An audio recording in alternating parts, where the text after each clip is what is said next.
இன்னைக்கு வந்துட்டு கோழி ஒன்று அடிக்கடி இந்த பக்கெட்டு தண்ணிக்குள்ளே வந்து விழுந்துருங்க.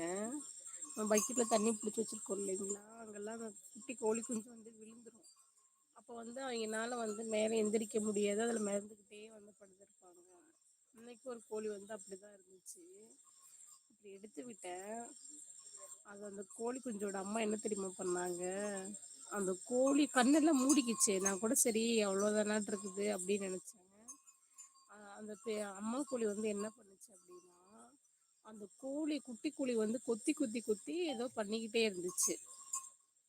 என்னடா இது இப்படி பண்ணுதே அப்படின்னு பார்த்தா, மேலே முடியெல்லாம் இருக்கு இல்லைங்களா, அது எல்லாமே கொத்திருச்சு.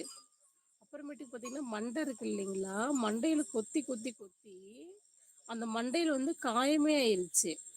ஆனால் அந்த கோழி குஞ்சு வந்து சாகவே இல்லை. அதுக்கப்புறம் தான் உயிரே பொழைச்சிருக்குது. அது எப்படின்னே தெரியல. அதான் தண்ணிக்குள்ளே வந்து கோழி குஞ்சு விழுந்துருச்சு அப்படின்னா, தாய்க்கோழி வந்து அது கொத்துது. கொத்துறது இல்லாமல் நம்ம முடி எல்லாமே போயிருச்சு, உடம்புல இருந்த முடியெல்லாம் போயிருச்சு கொஞ்சம். ஆனால் மண்டையில் கொத்தி கொத்தி பார்த்தீங்கன்னா காயமே ஆயிருச்சு அந்த குட்டி கோழிக்கு. அந்த மாதிரி ஒரு ட்ரீட்மெண்ட் பண்ணியிருக்குது அந்த கோழி.